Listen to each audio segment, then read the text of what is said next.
చీరలు పంచులు ఏమీ అక్కర్లేదు, అన్ని మూట కట్టుకుని తీసుకెళ్ళి. అలాగే బాబు. పొద్దున్నే ఎవరి ముఖం చూసానో ఏమిటో. ఆగండి. ఆఫ్టర్ 4-5 వేలు కానీ దడిస్తే నేను దడవను. కావాలంటే మా నాన్నగారి దగ్గర నుంచి తెచ్చి విసిరి పారేస్తాను గానీ నేను సెలెక్ట్ చేసిన ఒక్క పట్ట కూడా మళ్ళీ మూట కట్టడానికి వీలేదు. నేను డబ్బులోనే పుట్టాను, డబ్బులోనే పెరిగాను, డబ్బుకు వెనకాడను. ఇలా ఎంతసేపు నిలబడాలి? ధర్మారావు గారిని పిలవండి, ఇల్లు వేలం వేయాలి. లోపలికి పిలుచురావా? అమ్మో, ఆస్తున్నా లేకపోయినా ధర్మారావు గారే.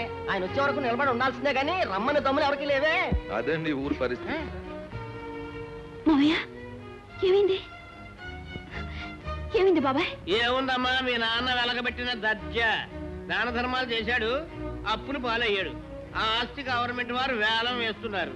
కాస్త నేను ఖర్చుల దగ్గర ఒబ్బిడిగా ఉంటాను కదూ, నన్ను పిసినారు అంటారు మూర్ఖులు. ఒకప్పుడు ఈ ఇంటికి అల్లుడైపోవాలి ఓ తెగ ఉపలాట పడిపోయేవాడు. నిజంగా అదే జరిగితే ఏమయ్యేవాళ్ళం? అడుక్కు తినేవాళ్ళం.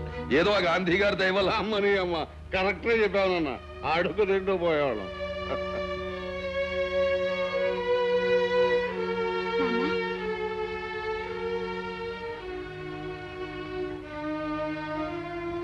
నాన్న,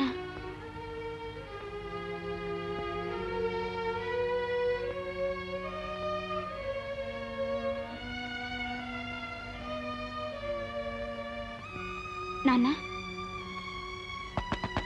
నాన్న, నాన్న, నాన్న, ఎంతసేపు పిలిచినా పలకడం లేదు. మామయ్య, మామయ్య,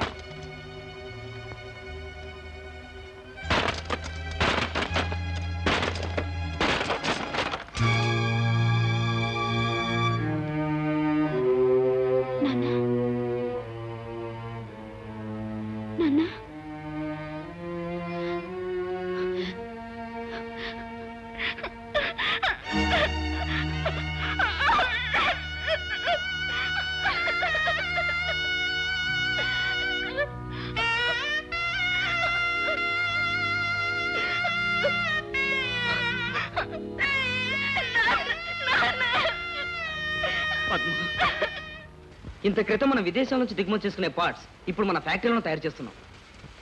నీ మీద నాకు ఆ నమ్మకం ఉండబట్టే నీకింత సహకరిస్తుంది. ఆ సహకారం నాకు ఇప్పుడు ఉండాలి.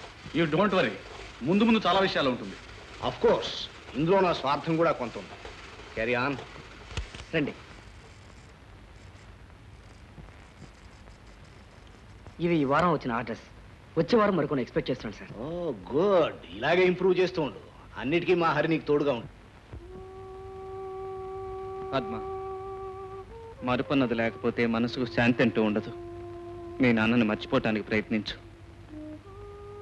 నాన్నను మర్చిపోగలిగిన ఆ ఆస్తిని ఐశ్వర్యాన్ని చూసుకుని నేను చేసిన పనులు నరేగతాళి చేస్తున్నాయండి. పద్మ, అవునండి, డబ్బు గలదాని నాహంతో దేవుళ్ళంటే మిమ్మల్ని ఎదిరించి అవమానించాను. అడుగడుగును మిమ్మల్ని కష్టపెట్టాను. అది అహం కాదు, నన్ను అవమానించడమో కాదు. పద్మ, హంస కాకిలా బ్రతకటం ఎంత కష్టం. లేమంటే ఏమిటో తెలియకుండా పెరిగిన నువ్వు ఒక మధ్యతరగతి కుటుంబంలో సంసారం చేయటం అంతే కష్టం అని నాకు తెలుసు. మీ మంచి మనసు తెలుసుకోలేక మిమ్మల్ని అపార్థం చేసుకున్నాను, నన్ను క్షమించండి. ఊరుకో పద్మ, నువ్వు ఇలా నాకు తోడుగా నిలిస్తే నేను శూన్యంలో కూడా స్వర్గాన్ని సృష్టించగలను.